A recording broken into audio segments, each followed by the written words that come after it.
it is Black History Month. It's a time, of course, to highlight Black success. And while we have made major progress towards equity and education, there is still a lot of work to be done. We are being joined by Dr. Ngo Bartel, the Executive Director of the San Diego and Imperial Center of Excellence. Thanks for coming in, Doc. Appreciate it. Hi, yeah, thanks. Let's talk a little bit about this study and what it reveals. What are some of the key takeaways that you want to share with our viewers here? Yeah, before we get started on that, so our center serves all 10 community colleges in the region. Okay. And we use our research to advocate on behalf of employers and students' needs so that the colleges can better serve the students. And so for this particular study, we conducted a study on 200 former and current Black and African American students to figure out what their barriers to education and workforce or career was.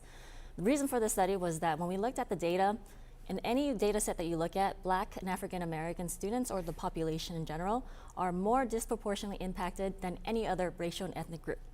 So for example, when you look at the census data, in our county, Black and African Americans have the highest poverty rates out of any other group. Right. And then when we look at their education, we found that 1 out of 5 of them have a high school diploma or less as a higher education compared to 3% of the white population. Okay. So for this study, we wanted to know why. Why are the numbers the way that they are, and what are the barriers that our students face?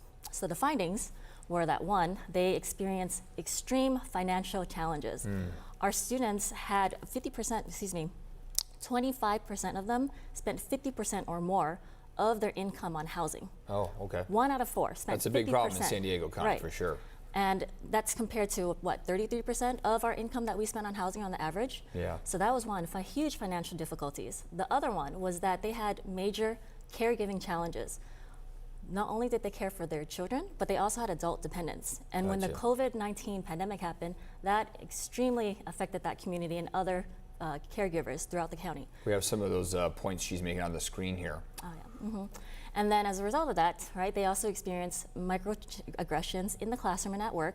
And so they Can you explain what that is, microaggressions? Yeah, absolutely. So microaggressions were some maybe little snide remarks here and there about communities or a group of different individuals, and that can cause somebody to react either negatively or positively, so depending racism on it. Potentially? Yes. Okay.